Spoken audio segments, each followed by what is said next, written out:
हरे कृष्णा सभी दोस्तों को। चले हम आज का सेशन स्टार्ट करेंगे। बात करेंगे निफ्टी, सेंसेक्स, बैंक निफ्टी और मिड कैप में कल का बाजार किस तरह से परफॉर्म करेगा। हाँ जी, कल हमारा मंथली एक्सपायरी होने जा रहा है, जहां पे हम देखेंगे निफ्टी से बैंक निफ्टी, फिर निफ्टी और मिड कैप, साथ में 300 प्लस स्टॉक जहां पे एफएनओ में मंथली एक्सपायरी होने जा रही है। तो पूरा डिटेल में हम यहाँ पे चर्चा करेंगे, क्योंकि लास्ट टाइम जब 26 मई को मंथली एक्सपायरी हुई थी, मार्केट ने अनएक्सपेक्टेड मोमेंटम दिखाया था, जहां पे रिटेलर एकदम से मार्केट में बुलिश हो रहे थे। मार्केट पूरी तरह से बेयरिश साइड में चली गई, बड़ा मोमेंटम बेयरिश साइड में दिखा दिया। तो ट्रैप होते हैं मंथली एक्सपायरी में, हमने लगातार इधर देखा है कि ट्रैप हो रहा है लगातार। इसीलिए बहुत इंपॉर्टेंट है कल का मार्केट। और एकदम से जितना भी मैं आपको लेवल बताऊंगा, बहुत ज़्यादा लेवल नहीं होगा, लेकिन उसको जरूर एक बार नोट कीजिएगा, पूरा वीडियो को जरूर एक बार देख लीजिएगा। और वीडियो अच्छा लगे तो लाइक करके, कमेंट करके हमारा उत्साह बढ़ाइएगा, ताकि हम आपके लिए और बेहतरीन से बेहतरीन कंटेंट लेकर के आ सके। तो सबसे पहला तो हम देखते हैं आज का मार्केट। हाँ जी, ये आज का मार्केट है, जहां पे हमने देखा रेड कैंडल बनता हुआ नजर आया। लास्ट टाइम हमने थर्सडे को देखा मार्केट में कि एक अच्छा उछाल मार्केट में देखने को मिला। मार्केट ने 24,250 प्लस का लेवल दिखाया, लेकिन उसके बाद मार्केट में गिरावट देखने को मिली और एक अच्छा रिजेक्शन मार्केट ने दिखाया है। अब यहां पे क्या हो रहा है मार्केट में, वो चीज़ों को सबसे पहले हम समझ लेते हैं। देखिए, ग्लोबल मार्केट का न्यूज़ को हमें पहले यहां पे पिकअप करना होगा। देखिए, ग्लोबल मार्केट पे हुआ क्या है, अभी करेंटली बात करें तो यूएस और ईरान के बीच में फिर से स्ट्राइक शुरू हो गई। यूएस ने भैया ईरान के ऊपर स्ट्राइक किया, ईरान ने जो है जितनी भी गल्फ की कंट्री है जहां पे यूएस का बेस बना वहां पे स्ट्राइक किया। और एकदम से हमें लगा भाई, ऐसे तो हमारा मार्केट 3 दिन एकदम से बंद था, फ्राइडे सैटरडे संडे, लेकिन ऐसा लगा कि मंडे को बड़ा ब्लैक मंडे हो जाएगा, बड़ा गिरावट मार्केट में देखने को मिल जाएगा, क्योंकि स्ट्राइक जो है एकदम से हो रही थी और लग रहा था कहीं कन्फ्लिक्ट जो है बहुत ज़्यादा ना बढ़ जाए। और क्योंकि हम जानते हैं कि अगर कन्फ्लिक्ट सबसे ज़्यादा अगर ज़्यादा बढ़ गई तो सबसे पहले ईरान कुछ करेगा, तो वो है भैया स्ट्रेट ऑफ हॉर्मुज को बंद कर देना। और स्ट्रेट ऑफ हॉर्मुज जहां बंद हुआ, पूरा ग्लोबल कंट्री में एक चीज़ जरूर होगी, वो है इन्फ्लेशन। क्योंकि हमने उधर ही देख लिया कि भाई पूरा मार्च, पूरा अप्रैल जो है और पूरा मई हमने देखा कि भैया स्ट्रेट ऑफ हॉर्मुज बंद रहा, और जून में भी हाफ जून हमारा स्ट्रेट ऑफ हॉर्मुज बंद रहा।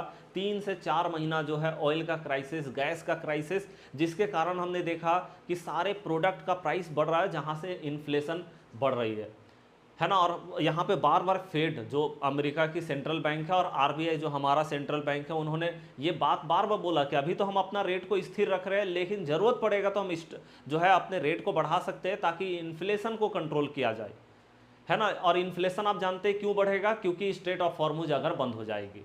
और स्ट्रेट ऑफ हॉर्मुज क्यों बंद होगी, अगर यूएस और ईरान के बीच में अगर स्ट्राइक बहुत ज़्यादा बढ़ जाए, कन्फ्लिक्ट अगर ज़्यादा बढ़ जाता है, तो सबसे पहले ईरान यही काम करने वाला है और पूरा ग्लोबल कंट्री इन्फ्लेशन का शिकार होगी। और फेड को रेट बढ़ाना होगा, इन्फ्लेशन को कंट्रोल करने के लिए आरबीआई को बढ़ाना होगा। मार्केट उसके कारण बायर पूरी तरह से पैनिक करेंगे, मार्केट पैनिक सिचुएशन में चली जाएगी, है ना। लेकिन जब तक स्ट्रेट ऑफ हॉर्मुज ओपन है, तब तक बहुत ज़्यादा हमें घबराने की जरूरत नहीं है। अब हम बात करते हैं कि भाई ये जो ईरान और यूएस के बीच में जो ये स्ट्राइक हो रहा है, क्या ये बहुत ज़्यादा कन्फ्लिक्ट बहुत ज़्यादा बढ़ने वाला है। तो चलिए सबसे पहले तो एक बार मैं आपको न्यूज़ ही दिखा देता हूँ। न्यूज़ क्या है यहाँ पे, क्या है, ट्रम्प ने ईरान के साथ बैठक की पुष्टि की।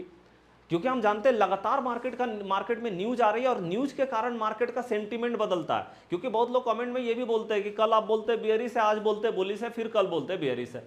तो ये क्यों बोल रहे हैं, क्योंकि मार्केट का बार बार मार्केट न्यूज के कारण मार्केट रिएक्ट कर रही है। अब न्यूज के कारण अगर मार्केट का मोमेंटम चेंज होता है, मार्केट का साइकोलॉजी चेंज होता है, तो हमें भी चेंज करना होगा। इसीलिए हम कभी भी लगातार, मतलब हमने कभी भी ये नहीं बोला कि हाँ बहुत लंबा मोमेंटम जो है हम बुलिश होंगे, या बहुत लंबा मोमेंटम हम बियरिश होंगे। अभी करेंटली हमने बात किया, एकदम इंट्राडे में काम कीजिए। हम कल का बात करेंगे, हम परसों की भी बात नहीं करेंगे, क्योंकि भैया कल क्या न्यूज़ आ जाएगा हमें पता नहीं।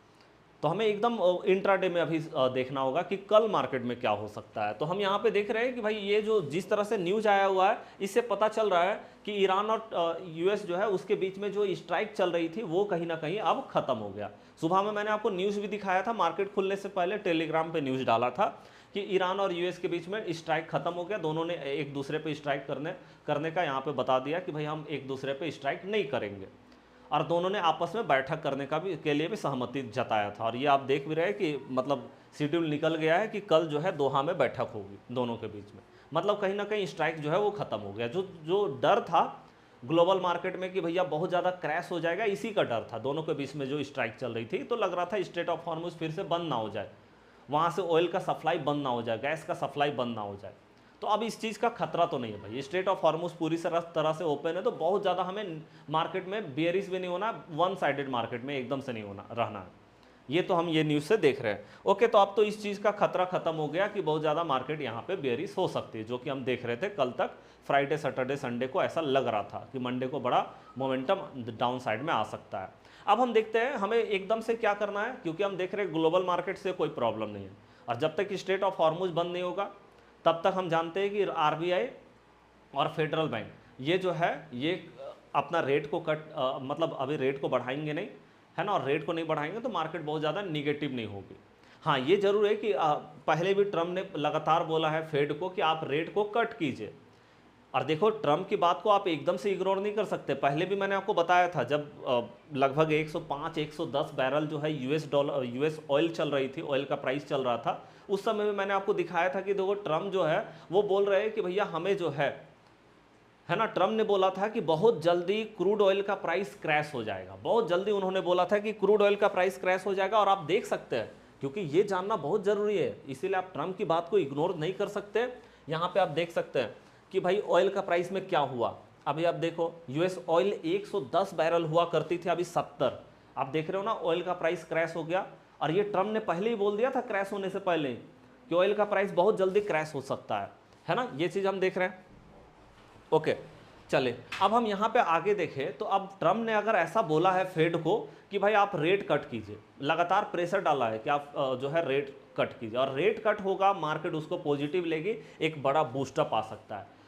तो हम यहाँ पे देख रहे हैं कि कहीं ना कहीं ग्लोबल मार्केट से पॉजिटिव ही चीज़ें चल रही है, बहुत ज़्यादा निगेटिव वहाँ पे नहीं है। जब तक स्ट्रेट ऑफ हॉर्मुज ओपन है तो वहाँ उससे कोई प्रॉब्लम मार्केट को बहुत ज़्यादा होने वाला नहीं। अब हम देखते हैं कि भाई मार्केट में जो है वो मार्केट का सेंटीमेंट क्या बोलता है, मार्केट का साइकोलॉजी क्या है, और मार्केट का प्राइस एक्शन क्या बोलता है। देखिए हम जानते हैं सबसे बड़ी सेक्टर जो है वो बैंकिंग सेक्टर है भैया, ये जिस साइड में जाती है पूरा मार्केट को लेके जाती है, क्योंकि चाहे निफ्टी हो या सेंसेक्स हो, चाहे वो बैंक निफ्टी खुद हो, इसमें जो सबसे बड़ी कंपनी है वो बैंकिंग सेक्टर की कंपनी। चाहे बात करें एचडीएफसी बैंक, निफ्टी में भी सबसे बड़ी कंपनी, सेंसेक्स में भी, बैंक निफ्टी में भी, तीनों में एचडीएफसी बैंक सबसे बड़ा कंपनी।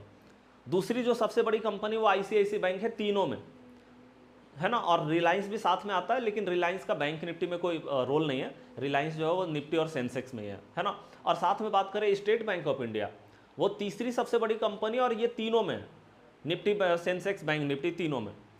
उसके बाद हम बात करते हैं कि भाई Kotak Mahindra bank, axis bank, तीनों में। तो आप देख रहे हैं कि सबसे ज़्यादा तो बैंकिंग सेक्टर ही है जो टॉप की कंपनी है। हाँ, ये जरूर है कि दूसरा सबसे बड़ा सेक्टर जो है वो आईटी सेक्टर है, और आप जानते हैं आईटी सेक्टर जो है वो निफ्टी और सेंसेक्स दोनों को रिफ्लेक्ट करता है, बैंक निफ्टी में इसका कोई रोल नहीं। इसीलिए आप देखते हैं कि बैंक निफ्टी का जो मोमेंटम स्मूथनेस हुआ है वो आप देखोगे कि निफ्टी में जो मोमेंटम है वो फंसा है ना, और सेंसेक्स में भी आप देखोगे तो यहाँ पे मोमेंटम जो है वो फंसा है। क्यों फंसा है? क्योंकि भैया आईटी सेक्टर ने परफॉर्म नहीं किया, और लास्ट टाइम हमने देखा आईटी सेक्टर में क्रैश भी देखने को मिला, क्योंकि एक्सचेंजर ने पहले जो एक्सचेंजर है वो सबसे बड़ी आईटी सेक्टर की कंपनी, पूरा ग्लोबल कंट्री की बात करें वहाँ पे सबसे बड़ी आईटी सेक्टर की कंपनी, और अगर वो कुछ भी स्टेटमेंट देगी, अगर पॉजिटिव बोलेगी तो आईटी पॉजिटिव होगा, नेगेटिव बोलेगी नेगेटिव। और उन्होंने क्या किया, अपना जो रेवेन्यू ग्रोथ था उसका जो एस्टिमेशन लगाया वो पहले 3 से 5% बोला था, बाद में 3 से 4%। जैसे ही बोला एक्सचेंजर पूरी तरह से क्रैश हो गई, और दूसरे दिन हमने देखा हमारा आईटी सेक्टर क्रैश हो गया, है ना। तो अब आईटी सेक्टर, सबसे पहले तो यही देख लेते हैं आईटी में कितना पोटेंशियल है। एक बार आप आईटी को देख लो,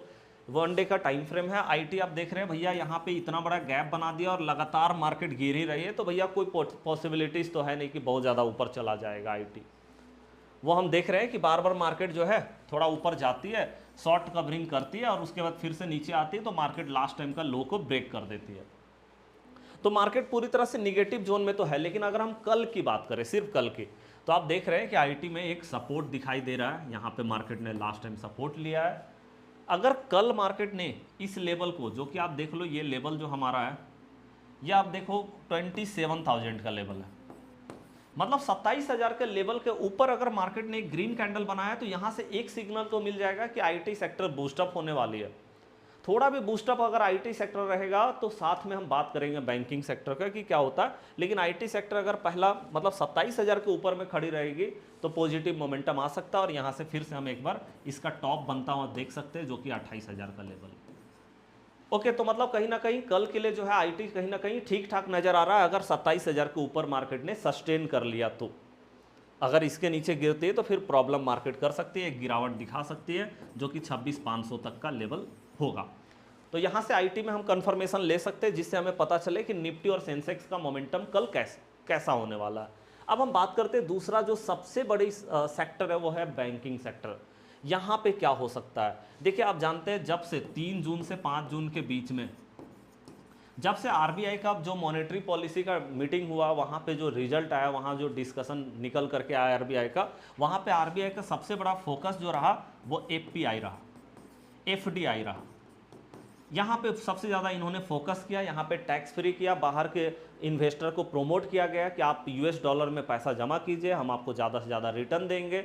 इस तरह की चीज़ें दी गई, कॉस्ट कटिंग किया गया, जिसके कारण हमने देखा एक बड़ा पैसा बैंक में लगा, बहुत बड़ा पैसा बाहर का जो है बैंक में लगा। और बैंक में जैसे ही पैसा लगता है उसके बाद आप देख सकते हैं 3 जून से 5 जून के बाद मार्केट ने क्या बूस्टअप दिखाया, जो कि मार्केट अभी उस समय 53,000 पे खड़ी थी, मार्केट ने 58,000 प्लस का लेवल दिखाया यहाँ पे।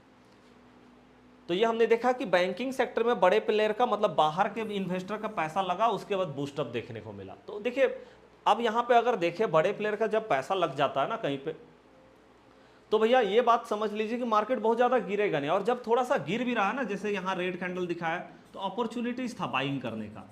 यहाँ रेड कैंडल दिखाया, अपॉर्चुनिटीज था बाइंग करने का। तो मार्केट अगर थोड़ा सा गिर रही है, थोड़ा रेड कैंडल दिखा रहा है, तो वो बाइंग करने का एक अपॉर्चुनिटीज है हमारे पास बैंकिंग सेक्टर में। मतलब अगर कल मार्केट ने जो यहाँ पे हम देख रहे हैं कि मार्केट ने जो लो बना रखा, आज जो मार्केट ने लो बनाया है वो आप देख सकते हैं 57,637 है ना। आप सिंपली यहाँ पे ध्यान रखना 57,500 का लेवल, ये सबसे इंपॉर्टेंट लेवल में से है 57,500। अगर मार्केट ने कल पहला 15 मिनट में 57,500 के ऊपर ग्रीन कैंडल बना लिया या सस्टेन भी कर दिया ना इस लेवल को, चाहे वो डोजी कैंडल पे ही रेड कैंडल भी हो, लेकिन अगर मार्केट ने 57,500 का लेवल को रिस्पेक्ट किया, चाहे जो भी कैंडल बनाए, लेकिन इस लेवल के ऊपर मार्केट अगर खड़ी है, तो आप सिंपली ये समझ लीजिए कि जो भी कैंडल बना है उसका लो पे एसएल डालेंगे। और यहाँ पे भैया हम अप साइड के लिए एक बार बाइंग करने के लिए जाने वाले हैं, जहाँ पे हमारा जो टारगेट होगा वो क्या होगा, वो पहला नंबर तो 57,900 का टारगेट होगा, टारगेट नंबर 1। टारगेट नंबर 2 58,000, जो कि साइकोलॉजिकल लेवल होने वाला है मार्केट में। और उसके बाद हम देखेंगे 58,300 तक का लेवल हमें मिल सकता है, और इसके ऊपर अगर गया तो फिर वो भाई 58,500 तक का लेवल मार्केट दिखा सकती है। तो ये बेहतरीन मोमेंटम हो सकता है। लेकिन अगर मार्केट ने 57,500 के नीचे, क्योंकि डाउन साइड में भी तो जा सकती है, अगर इसके नीचे मार्केट ने पहला ही कैंडल अगर मार्केट ने रेड बना दिया, या फिर मार्केट गैप डाउन भी हुई, और गैप डाउन होना बड़ी बात नहीं है या गैप अप होना बड़ी बात नहीं है, वो है कि भैया मार्केट ने उसके बाद पहला 15 मिनट में क्या कैंडल बनाया। तो अगर मार्केट ने रेड कैंडल इसके नीचे बना दिया, तो फिर आप देख लो कि 57,000 का लेवल मार्केट में ओपन हो जाएगी।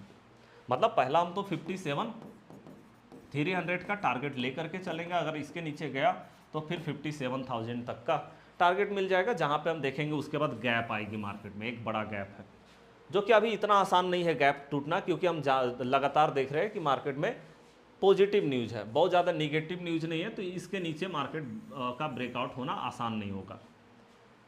ओके, चले, तो ये हमारा कहीं ना कहीं एक लेवल हो जाता है ना। चले, अब हम बात करते हैं, मतलब हमने देख लिया बैंकिंग सेक्टर में कि बैंकिंग सेक्टर जो हमारा है वो ठीक ठाक नज़र आ रहा है ना। मतलब हम देख रहे हैं कि एक बुलिश मोमेंटम जो है बैंकिंग सेक्टर में नज़र आ रही है, बुलिश पैटर्न मार्केट में बन रहा है, रेड कैंडल है, ये अपॉर्चुनिटीज़ है बाइंग करने का। मतलब हमें आईटी में मैंने आपको जो बताया वो देख लीजिएगा पहला 15 मिनट में। बैंकिंग सेक्टर में देखिए 57,500 का लेवल को अगर मार्केट फॉलो कर रही है ना, उसके बाद हम देखेंगे कि निफ्टी में हमें क्या करना चाहिए। अब देखिए निफ्टी की अगर हम बात करें, तो आप देख रहे हैं कि लगातार एक बॉक्स पैटर्न पे मार्केट फंस रही है, लेकिन हाँ, एक साइकोलॉजिकल कैंडल जरूर बना हुआ है मार्केट में, और वो है ये ग्रीन कैंडल। ये साइकोलॉजिकल कैंडल है कहीं ना कहीं। जब तक ये साइकोलॉजिकल कैंडल के अंदर में मार्केट खड़ी है ना, इसके नीचे जब तक नहीं आया ना, तब तक बायर कंट्रोल करेंगे मार्केट में, चाहे वो निफ्टी की बात कर ले, चाहे वो ये ग्रीन कैंडल आप देख लो सेंसेक्स में, या तो बैंक निफ्टी में तो सबसे बेहतरीन। बैंक निफ्टी में अगर आप देखेंगे तो ये ओपन इक्वल टू लो बना रखा है भाई साहब, मैंने आपको पहले भी बताया open equal to low 1 day का टाइम फ्रेम है, मतलब मार्केट अप साइड में जाने के लिए रेडी है। यहाँ भी आप देख सकते हैं open equal to low market ने बना रखा था, और उसके बाद आप देख सकते हैं बैंकिंग सेक्टर का क्या बूस्टअप मोमेंटम है। तो ओपन इक्वल टू लो का तो आप जानते हैं, इसका मतलब है मार्केट बुलिश जोन में कहीं ना कहीं खड़ी है ना। तो कल हम देखेंगे अगर लेवल पे हमको मार्केट मिला तो बेहतरीन मोमेंटम आ सकता है। चलिए अब हम निफ्टी की अगर हम बात करें तो देखो 15 मिनट में हम यहाँ पे देखेंगे क्या दिखाई देता है। 15 मिनट में देखिए, एक तो सपोर्ट हमें यहाँ पे नज़र आता है, ये सबसे बड़ा गैप है, और गैप को मार्केट ने बहुत अच्छे से रिस्पेक्ट किया सपोर्ट के रूप में। और गैप हम देख रहे हैं कि गैप जो हमारा है वो 23,800 का लेवल है ना, और 23,750, मतलब ये लेवल जो है हमारा गैप के सामने, मतलब अगर इस बीच में आती है तब तो यहाँ पे एक बड़ा गैप है ही है। जब तक कोई निगेटिव न्यूज नहीं रहेगा इतना आसान नहीं होगा इस गैप को मार्केट को ब्रेक करना। ओके, लेकिन हाँ एक और सपोर्ट है मार्केट के अंदर में, उसको भी हमें देखना होगा, और वो सपोर्ट है यहाँ पे। हाँ जी, और वो कितना लेवल है 23,900 से लेकर के 23,930, ये जोन सबसे इंपॉर्टेंट है। मतलब भैया जब तक मार्केट इस लेवल के ऊपर में खड़ी है तब तक बायर एक्टिव रहेंगे। मतलब कल मार्केट ने अगर पहला 15 मिनट में इस लेवल मतलब 900 के ऊपर अगर खड़ी रही तो हम बाइंग करने के लिए एज इट इज जाने वाले, जैसे बैंक निफ्टी में हमने बात किया पहला 15 मिनट का जो भी कैंडल बनेगा अगर 900 के ऊपर खड़ी है 23,900, तो हम क्या करेंगे, एक ग्रीन कैंडल या जो भी रेड कैंडल बनता है उसका लो पे स्टॉप लॉस लगा करके एक बाइंग के लिए जाएंगे, है ना। और यहाँ पे अगर हम बाइंग के लिए जाएंगे स्टॉप लॉस हमारा डाउन में रहेगा, यहाँ से अगर हम बाइंग के लिए जाएंगे तो हमारा सबसे पहला तो साइकोलॉजिकल लेवल 24,000 का टारगेट होगा। उसके बाद अगर इसके ऊपर जाती है 24,100 और उसके बाद 24,147, और इसके ऊपर अगर मार्केट चली जाती है तो 24,200, इसके ऊपर जाती है तो मार्केट बहुत ज़्यादा रिक्सी जोन में चली जाती है। आप देख रहे हैं क्योंकि यहाँ पे मार्केट का एक रेसिस्टेंस है जो कि एक भारी भरकम रेसिस्टेंस जो है मार्केट में देखने को मिल रहा है। ठीक है जी, क्योंकि इसके ऊपर अगर मार्केट निकल जाती है 200 के ऊपर और सस्टेन कर जाती है तो फिर 24,350 का लेवल भी देखने को मिल सकता है। ठीक है जी, लेकिन हाँ ये भी हम जरूर बोल सकते हैं कि अगर मार्केट ने इस लेवल के नीचे ब्रेकआउट ले लिया तो फिर हम देखेंगे 23,900 के नीचे, मतलब 23,800 का टारगेट नंबर 1 और 23,750 का टारगेट नंबर 2 जो है वो हमें देखने को मिलेगा। ओके, तो हमें एकदम से लेवल पे ही जाना है। ऐसे हम देख रहे हैं कि मार्केट का ओवरऑल सेंटीमेंट कल के लिए तो बुलिश नज़र आ रहा है। ओके, चलिए ये हम देख रहे हैं। और देखिए अगर हम ट्रैप वाइज भी मार्केट की बात करें, जैसे मैंने आपको बताया भी था कि लास्ट टाइम जब 26 मई को मार्केट में मतलब निफ्टी का मंथली एक्सपायरी जब आई है ना, निफ्टी, बैंक निफ्टी, फिर निफ्टी मिड कैप या जितने भी स्टॉक थे, तो वहाँ पे आप देख सकते हो कि 26 मई का मोमेंटम क्या रहा है ना। एक बार आप इस 26 मई का मोमेंटम को देखिए कि मार्केट में क्या हुआ था। अगर आपको याद होगा तो आप देखो यहाँ पे 26 मई का मोमेंटम ये रहा, ये देखिए 26 मई का, मतलब ये कैंडल था 26 मई का। ओके, जहाँ पे क्या हुआ, मार्केट एकदम से अपसाइड में जा रही थी, एकदम से रिटेलर ने एकदम से बुलिश मोमेंटम बना रखा था कि भाई मार्केट तो बुलिश होगी, लेकिन मार्केट ने थोड़ा ऊपर गया मार्केट, और मार्केट ने ज़बरदस्त तरीके से रिजेक्शन दिखाया और रेट पे मार्केट ने क्लोज किया, पूरी तरह से ट्रैप कर दिया। अब अभी जो करेंटली सिचुएशन है यहाँ पे हम देख रहे हैं लगातार जो है मतलब प्राइस एक्शन हो जाए या फिर साइकोलॉजिकली न्यूज़ को देख करके अगर हम बात करें तो एकदम से हमें लग रहा है, आज ही लग रहा था कि भाई ब्लैक मंडे हो जाएगा मार्केट में। जिस तरह से ईरान और यूएस के बीच में कन्फ्लिक्ट स्टार्ट हो गई थी, ब्लैक मंडे का चांसेस था, लग रहा था 300-400 पॉइंट मार्केट गिर जाएगा या तो गैप डाउन हो जाएगा, लेकिन वैसा कुछ हुआ नहीं क्योंकि सुबह ही मैं आपको बता दिया था कि दोनों के बीच में स्ट्राइक खत्म हो गई है और दोनों बातचीत करने के लिए तैयार हो चुके हैं, है ना। तो यहाँ पे हम देख रहे हैं कि लगातार जो है मार्केट में यही चल रहा है कि भाई मार्केट गिर सकता है, मार्केट गिर सकता है, लेकिन मार्केट आप जानते हैं ट्रैप करती, कहीं ऐसा ना हो कि भैया मार्केट में कल एक बेहतरीन ग्रीन कैंडल देखने को मिल जाए, एक रैली हो जाए मार्केट के अंदर में। तो हमें एकदम से मतलब लेवल टू लेवल काम करना है। ऐसे है मार्केट का सेंटीमेंट ओवरऑल बुलिश, लेकिन फिर भी हमें लेवल पे मार्केट मिलेगा, जो लेवल आपको बताया अच्छे से नोट कर लिया होगा आपने, उम्मीद करता हूँ उस पर हमें जाना है मार्केट में। क्योंकि देखिए ग्लोबल मार्केट से अगर हम बात करें कोई निगेटिव न्यूज नहीं है, मतलब पॉजिटिव ही है। अगर हम ट्रम्प की बात करें, मैंने जैसे आपको बताया कि ट्रम्प जो है यहाँ पे यही बात कर भी रहे हैं, है ना, आपको न्यूज़ में बताया भी कि देखो भाई ट्रम्प जो है वो लगातार ये चीज़ को बोल भी रहे हैं पहले भी उन्होंने बोला था ऑयल का प्राइस क्रैश हो जाएगा, हो गया। फिर से ट्रम्प ने ये बात को लगातार बोला है फेड को कि आप रेट कट कीजिए, कहीं ऐसा ना हो कि रेट कट हो जाए। रेट कट हो गया तो मार्केट में एक बड़ा रैली बूस्टअप आ सकता है। ठीक है, तो हमें मार्केट में एकदम से लेवल टू लेवल काम करना चाहिए। चलिए, आज का वीडियो कैसा लगा लाइक करके कमेंट करके ज़रूर बताइएगा। तब चलिए मिलते हैं अब नेक्स्ट क्लास में, तब तक के लिए जय हिंद जय भारत।